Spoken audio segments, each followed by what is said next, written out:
जी हां, तो बागडोर बदल गई मगर कुछ खास नहीं बदला है, क्योंकि टीएसआर पहले भी सीएम थे, टीएसआर अब भी सीएम हैं।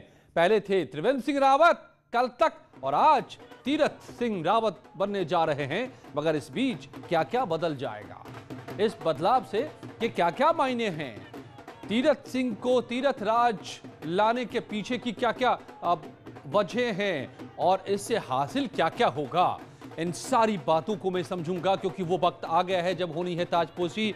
और आप ये सीधी तस्वीरें देख रहे हैं देवभूमि की, यहीं पर होनी है ताजपोशी। तमाम नेता पहुंच रहे हैं एक एक करके, और ये हैं तीरथ राज सिंह।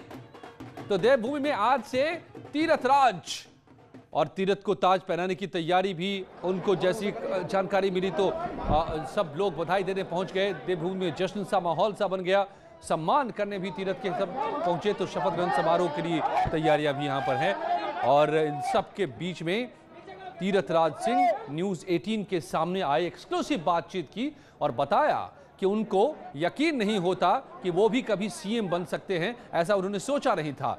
मगर अब जब ये जिम्मेदारी दी गई है तो वो विकास को प्राथमिकता देंगे। अब सवाल ये है कि अगर टीएसआर, एक टीएसआर के बदले दूसरे टीएसआर आए हैं तो फर्क क्या हो जाएगा, क्या कुछ बदल जाएगा, क्यों तीरथ राज सिंह को चुना गया है। 1 साल का वक्त है, कितना बेमिसाल हो पाएगा ये 1 साल तीरथ राज सिंह का। ये वो सवाल हैं जो आप जिनके जवाब जानना चाहेंगे, और मैं इन्हीं जवाबों को तलाशूंगा अगले 1 घंटे में। लेकिन ये तस्वीर बेहद खास है जो देहरादून से आ रही है। तीरथ राज सिंह मौजूद हैं, अभी उनके सिर ताज सजने वाला है, शपथ दिलाई जाएगी उनको मुख्यमंत्री पद की, और इसी के साथ तीरथ राज की शुरुआत हो जाएगी। तो त्रिवेंद्र के बाद तीरथ। बातें जो राजनीति में कुछ भी बिना गणना के, बिना कैलकुलेशन के तो होता नहीं है। तो उस लिहाज से सारे जानकार यही कह रहे हैं कि बड़े ही संतुलित, बड़े ही बेदाग, बिना विवादों वाला, और दोनों ही क्षेत्रों में जो गढ़वाल और कुमाऊं की बात अक्सर होती है, तो दोनों ही क्षेत्रों में पकड़ रखने वाले, दोनों ही क्षेत्रों में स्वीकृत एक चेहरे के तौर पर, तो हर लिहाज से एक संतुलित चेहरा, किसी विवाद में आज तक नहीं रहे, किसी गुट से ज्यादा नहीं जुड़े रहे। हालांकि वरदहस्त जरूर माना जाता है इनके ऊपर, खंडूरी गुट का, मगर खुद इनको गुटबाजी के लिए कभी नहीं जाना गया तीरथ राज सिंह को। तो क्या यही वो बातें हैं जिसने ये मौका दिलाया? आरएसएस से जुड़े रहे हैं, एक ये भी खासियत रही है, और कई बातें ऐसी हैं कि इतिहास दोहराती से नजर आ रही है। और मंच तो सज गया है, राज्यपाल बेबी रानी मौर्य शपथ दिला रही हैं।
सामने आपको दिखाई दे रहा है, तस्वीर साफ हो गई है, और बीच की सारी बाधाएं हट गई हैं, तो दिखाई दे रही है मुस्कुराती हुई राज्यपाल, और गंभीर से अपने अंदाज में मगर प्रसन्न तीरथ राज सिंह, क्योंकि राज उनका शुरू होने वाला है। मगर ये राज 1 साल का कितना, कैसा होगा, कितना बेमिसाल होगा ये 1 साल, क्योंकि उसी पर निर्भर करेगा आने वाला चुनाव भी। ये सारी बातें भी मन में चल रही होंगी तीरथ राज सिंह के, और इसीलिए प्रसन्नता है तो गंभीरता भी है। इस बात का भी एहसास है कि चुनौती सामने बड़ी है। चुनाव होना है 10 महीने के भीतर, जिसकी शुरुआत होगी, और ये परिचय भी हो गया और अभिवादन भी किया तीरथराज सिंह ने, और अब प्रक्रिया शुरू हो रही है उसकी पवित्र शपथ की। मैं तीरथ सिंह रावत ईश्वर की शपथ लेता हूँ कि मैं विधि द्वारा स्थापित भारत के संविधान के प्रति मैं भारत की प्रभुता और अखंडता अक्षुण्ण रखूंगा। मैं उत्तराखंड राज्य के मुख्यमंत्री के रूप में अपने कर्तव्यों का सदापूर्वक और शुद्ध अंतःकरण से निर्वहन करूंगा तथा मैं भय या पक्षपात, अनुराग या द्वेष के बिना सभी प्रकार के लोगों के प्रति संविधान और विधि के अनुसार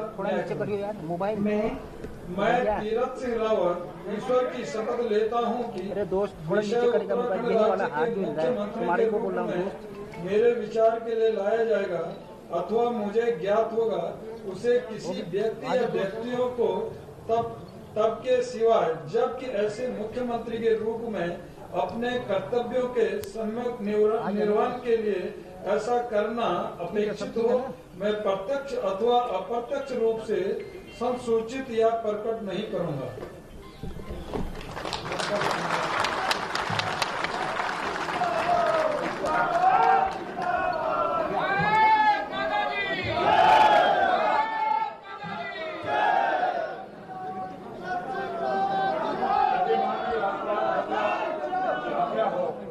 इस समारोह की कार्रवाई समाप्त की जाए।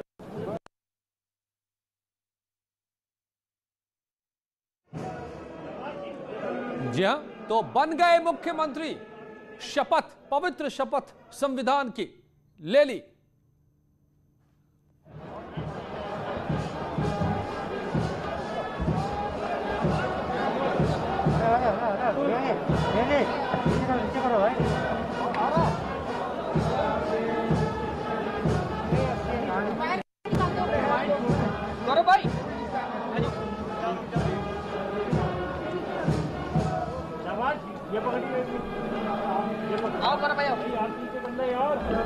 अरे कैमरा, अरे बिल्कुल उड़ा दिया। लो जल्दी बाहर लो।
शपथ ग्रहण का कार्यक्रम पूरा हो चुका है और अब सीएम यहां से जाते हुए क्या बात करेंगे प्रेस से, मीडिया से, ये इस वक्त देखना होगा। मगर शपथ ले लिया, तीरथराज की शुरुआत हो गई और अब अगले 1 साल में चुनौती ये होगी जो पार्टी का लक्ष्य इस वक्त है बीजेपी का, जिस वजह से ये सारे बदलाव हुए हैं कि पार्टी को आने वाले चुनाव में जीत की राह पर ले जाने की। यह चुनौती सबसे बड़ी और उसका रास्ता होता है जनता के दिलों से गुजरता है और जनता तभी खुश होगी जब उसके हित के काम होंगे। मेरे साथ दीपांकर जुड़े हुए हमारे संवाददाता मौके से। दीपांकर, एक बार तो आप यहां की झलक के बारे में बताइए। राज बदल गया, टीएसआर, एक टीएसआर से दूसरे टीएसआर। बिल्कुल अजय, अब से Yes, बिल्कुल please, TSR go to TSR, इसी को कहा जा रहा है कि त्रिवेंद्र सिंह रावत से तीरथ सिंह रावत। लेकिन सबसे बड़ी बात, अब यहां से कहानी शुरू होती है और यहां से एक नई यात्रा शुरू होगी तीरथ सिंह रावत की, कि इस प्रदेश में वो प्रदेश अध्यक्ष रहे, इसी प्रदेश की एक सीट से वो सांसद रहे, एक सीट पे वो एमएलए भी रह चुके हैं, और अब उनके लिए क्या चुनौतियां रहने वाली हैं। मेरे साथ अनुपम त्रिवेदी हैं, न्यूज 18 उत्तराखंड के एडिटर। सर, शपथ हो चुकी है, मुख्यमंत्री बन चुके हैं औपचारिक तौर पर तीरथ सिंह रावत, यहां से अब आगे क्या? देखिए, असली लड़ाई तो अब जाके शुरू होती है त्रिवेंद्र सिंह रावत के लिए। असली चैलेंज आज से शुरू होता है। अब सबसे तीरथ सिंह के सॉरी। और अब देखिए, सबसे बड़ा चैलेंज तो ये है कि अपनी कैबिनेट को बनाना और कैबिनेट में पूरा बैलेंस रखना, इलाकों के हिसाब से, क्षेत्र के हिसाब से, जातियों के हिसाब से। कुछ मंत्रियों को हो सकता है ड्रॉप भी करना पड़े, और जिनको ड्रॉप करना पड़ेगा उनकी नाराजगी झेलनी पड़ेगी। जाहिर तौर पे उनका एकोमोडेशन कहाँ होगा, नए लोग कहाँ से आएँ, पुराने लोग कहाँ जाएँ, ये सब देखना उनको होगा। और उसके बाद जो है, चुनाव में ज़्यादा समय है नहीं, 10 महीने आप मोटा मोटा मान के चलिए, तो 10 महीनों में क्या ऐसा कुछ पार्टी कर पाए जिससे वो लेकर चुनाव में सरकार के पास जाए और जनता के पास जाए, और क्या कुछ ऐसा कर पाए कि जिससे वो वोटर्स को ये कन्विंस कर पाए कि हमने ये रिप्लेसमेंट किया। अभी भरोसा जताया गया है, उनको दोबारा उनको मुख्यमंत्री बनाया गया, क्या कहेंगे? बधाई देने हम सब आए हैं और आज उनका शपथ ग्रहण का आयोजन भी हो गया। हमारी ओर से शुभकामनाएं कि 1 साल का वक्त बनाए, उसको बेहतर तरीके से इस राज्य की जनता के लिए जो अवसर मिला है उसका उपयोग करें, और जो डेवलपमेंट के काम इस 4 साल में पार्टी ने खड़ा किया है, और जो मुख्यमंत्री जी ने जो एक आधार बनाया है 4 साल में, उसमें एक भविष्य के लिए एक भव्य इमारत बनना है, उसकी आधारशिला रखी जा चुकी है। अब 1 साल में जनता तक वो संदेश लेके जाना है कि 4 साल की हमारी उपलब्धि और मोदी सरकार की उपलब्धि को लेकर जनता तक जाए। सर, मिनिस्टर्स तय नहीं हो पाए। आज एक ही शपथ हुआ है और शीघ्र बाकी मंत्रियों के भी शपथ होंगे। इसके लिए बस थोड़ा 1-2 दिन इंतजार करना पड़ेगा। क्या संभावना है पुराने में चेंज करेंगे? अब क्या संभावना है क्या नहीं है, 1-2 दिन विचार के लिए समय लिया है और 1-2 दिन में निर्णय हो जाएगा। धन्यवाद।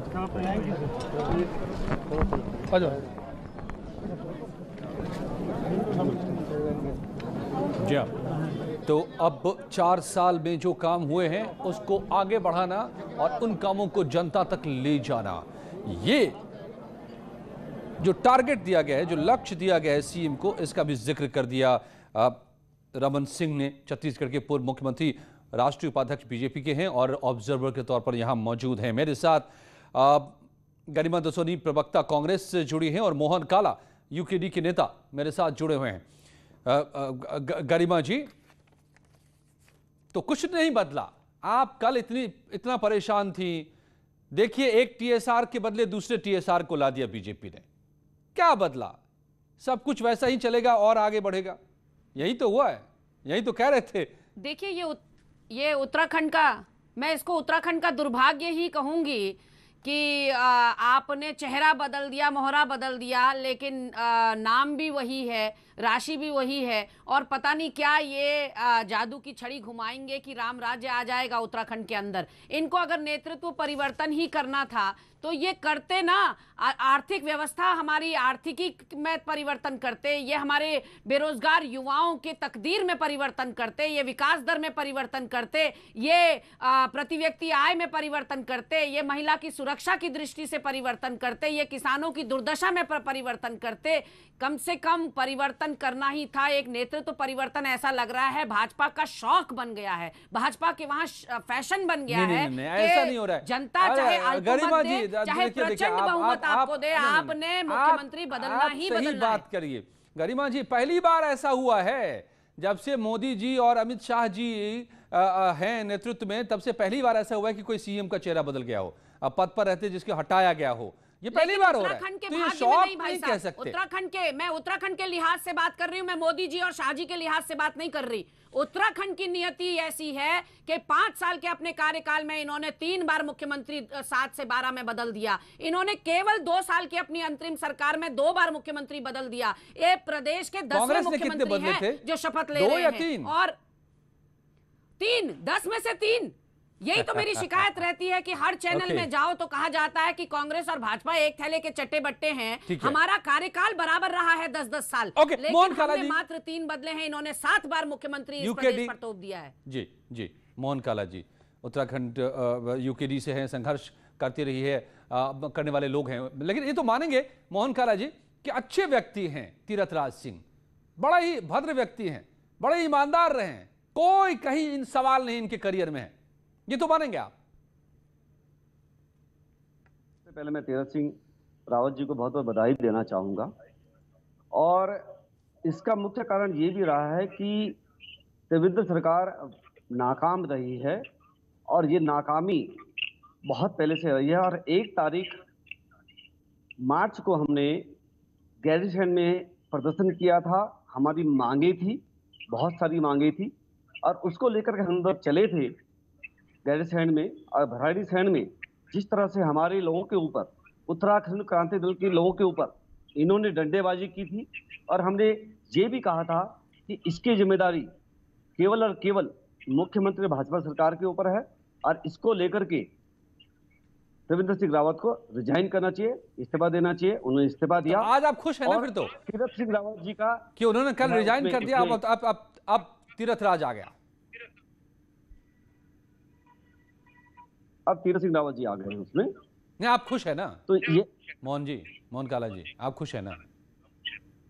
हाँ, मैं ये कहना चाहता था कि भाई जहां तक उत्तराखंड में मुख्यमंत्री को सवाल है या मंत्री को सवाल है, ये सारे के सारे चिन्हित होते हैं दिल्ली से, हाईकमान से। ये कांग्रेस की भी यही पद्धति रही है और भाजपा की यही पद्धति रही है।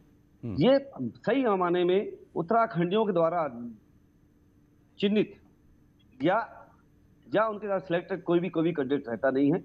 ये चुने जाते हैं, सिलेक्ट किए जाते हैं, मनमानी जो है दिल्ली वालों की होती है। नहीं, ठीक है, फैसला जहां से भी हुआ, जो भी फैसला हुआ, फैसला सामने है। तीरथ राज से आप खुश है ना? तीरथ राज साहब तो अच्छे व्यक्ति है ना, ये आप मानेंगे हाँ या ना? ये तो बताइए। नहीं कर पाते हैं, ये 10 महीने में पता चला जाएगा। चलिए, हैं तो ये मोहरा दिल्ली से ही हैं, हाई कमांड से ही द्वारा नियुक्त किए गए। ये देखिए पीएम ने क्या कहा, आपके प्रशासनिक अनुभवों का फायदा मिलेगा, आपके नेतृत्व में नई ऊंचाइयों पर जाएगा प्रदेश। ट्वीट किया है पीएम मोदी ने। देखिए यहां शपथ लिया और पीएम मोदी का ट्वीट आ गया, बैठकर देख रहे थे, वो खुद मौजूद भी थे तब जब मौजूद त्रिवेंद्र सिंह रावत ने शपथ लिया था, लेकिन इस वक्त भी उन्होंने सीधा सीधा कहा कि आपके प्रशासनिक अनुभवों का फायदा प्रदेश को मिलेगा और आपके नेतृत्व में ऊंचाइयों पर जाएगा प्रदेश। पीएम मोदी की ये बधाई। दीपांकर भट्ट भी मौजूद हैं उसी जगह पर जहां अभी अभी तीरथ राज सिंह ने शपथ ली है। दीपांकर, क्या सबसे बड़ा टारगेट आपको लगता है कि इस वक्त तीरथ राज सिंह के सामने होगा? क्योंकि उनको एक तरह से कहें तो चुनावी मैदान में को सजाने के लिए भेजा गया है, मुकाबले के लिए भेजा गया है। बिल्कुल अजय, सबसे बड़ी बात तीरथ सिंह रावत के लिए होगी कि वो अपना परसेप्शन क्रिएट कर पाए, उत्तराखंड में इस तरीके से दिख पाए कि तीरथ सिंह रावत मुमकिन कर सकते हैं किसी काम को। जिस तरह मोदी है तो मुमकिन है, तो तीरथ है तो मुमकिन है। एक लाइन उनके लिए होनी चाहिए कि जो भी काम अभी 10 महीने में बड़े बचे हुए हैं उनको वो चुनौती के साथ पूरा कर पाए। सबसे बड़ी चुनौती है फिलहाल कुंभ, जो 1 अप्रैल से 28 अप्रैल तक होना है, उस कुंभ का आयोजन जिसका मैसेज देश दुनिया में जाएगा और प्रधानमंत्री नरेंद्र मोदी की उस पर सबसे बड़ी नजर होगी। इसके अलावा गैरसैंण को जो राजधानी बनाया ग्रीष्मकालीन त्रिवेंद्र सिंह रावत ने, उसको क्या नया रूप दे पाते हैं। तीसरी बड़ी चुनौती होगी कि संगठन और सरकार के बीच जो सामंजस्य बनाना है उसको क्या साध पाएंगे, क्या विधायकों को नाराज होने से रोक पाएंगे। चौथी बड़ी चुनौती होगी नौकरशाही पर लगाम कसने की। पांचवी बड़ी चुनौती होगी कांग्रेस को कहीं पर भी कोई स्कोप न देने की।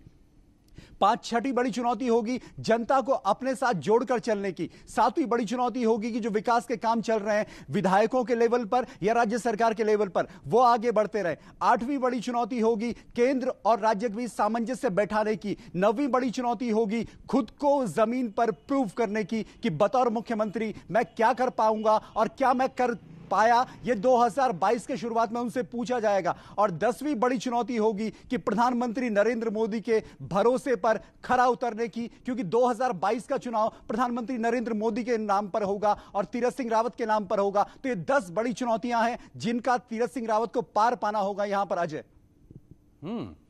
तो आपने बहुत विस्तार से बता दिया कि क्या क्या उनके सामने टारगेट है। गरिमा जी कुछ कहें उससे। अच्छा गरिमा जी बताइए, आपको तो ये तो तीरथ सिंह रावत में बहुत कम समय बचा है। देखिए, तीरथ सिंह रावत भारतीय जनता पार्टी के बहुत पुराने कार्यकर्ता हैं और विद्यार्थी परिषद जीवन से ही उन्होंने अपना संगठनों का समय दिया है।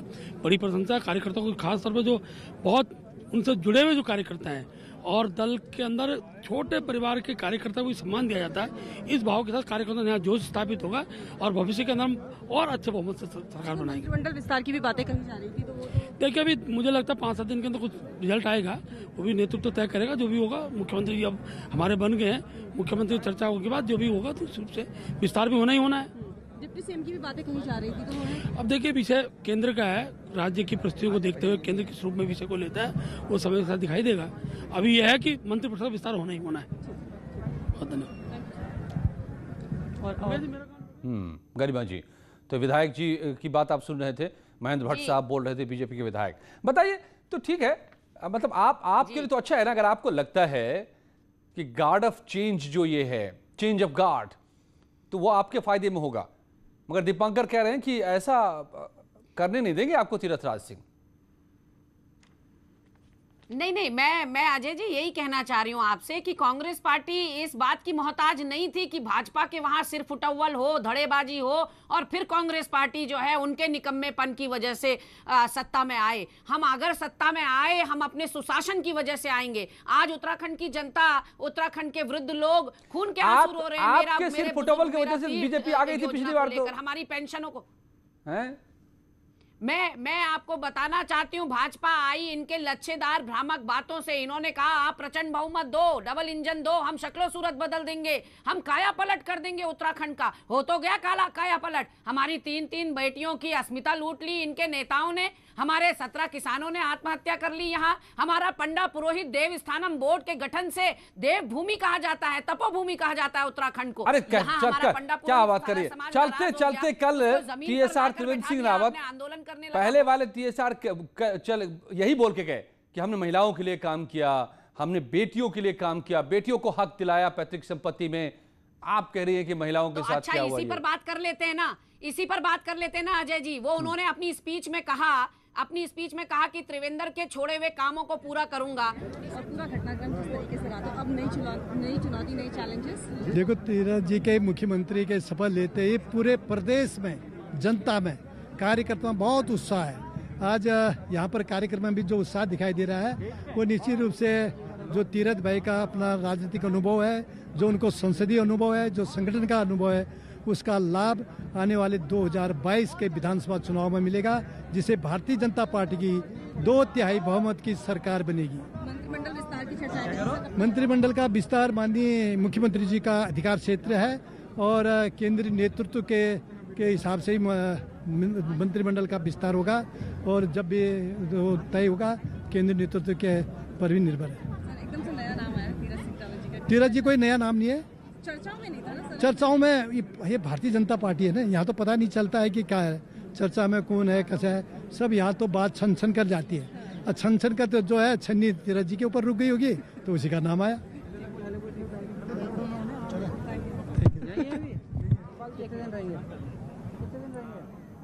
जी गरिमा जी, आप जो बोल रही हैं, देखिए यहाँ एक आम कार्यकर्ता भी सीएम बन सकता है। बातों में कहीं ना कहीं टीस दिखाई पड़ रही है, क्योंकि कई बार के विधायक चौफाल जी हैं और ऐसे में उनको मंत्रिमंडल के विस्तार में भी जगह नहीं मिल पाई। उनकी बातों से, उनके कथन से कहीं ना कहीं वो टीस दिखाई पड़ रही है कि ये भाजपा है, यहाँ कुछ भी हो सकता है।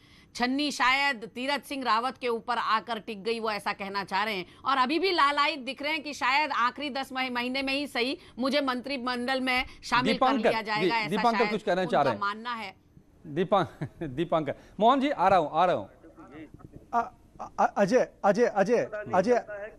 अजय अगर गरिमा मेरी आवाज सुन पा रही हो, या फिर आप गरिमा जो दसोनी से सवाल जरूर पूछें कि अभी भी उन्हें बीजेपी के अंदर क्या चल रहा है, इस पर कांग्रेस की नजर है। लेकिन हरीश रावत त्रिवेंद्र रावत के रहते हमेशा ये कहते रहे, उन्होंने कई बार त्रिवेंद्र सिंह रावत की तारीफ की और ये कहा कि त्रिवेंद्र सिंह रावत रहेंगे तो हमें भी लोकल चेहरा घोषित करना पड़ेगा, और इसी चेहरे को लेकर कांग्रेस के अंदर लड़ाई है। प्रीतम सिंह चाहते हैं मैं मुख्यमंत्री बनूं, इंदिरा हृदय चाहती मैं मुख्यमंत्री बनूं, हरीश रावत चाहते हैं मैं मुख्यमंत्री बनूं। और 2012 से लेकर 17 की सरकार में हमने देखा कि विजय बहुगुणा का हटा के हरीश रावत मुख्यमंत्री बने। तो आप इनसे पूछिए कि कांग्रेस के अंदर की चेहरे की लड़ाई कौन सुलझाएगा?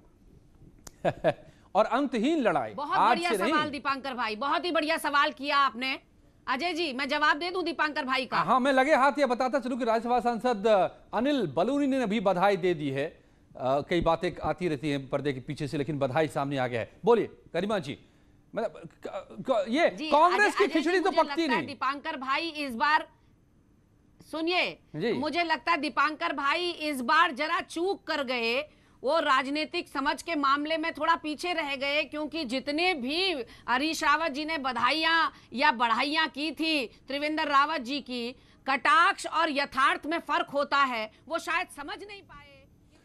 चलिए मैं लौटता हूं कि वो सियासत है कहां पर, और क्यों दे रहे थे, लगातार तारीफ क्यों कर रहे थे हरीश रावत, क्यों वो चाहते थे कि त्रिवेंद्र सिंह रावत ही सीएम बने रहें। और अब अगर बदल गया है चेहरा तो इससे क्या, किसको फायदा होगा, किसको नुकसान होगा? लौटते हैं कुछ ही पलों में।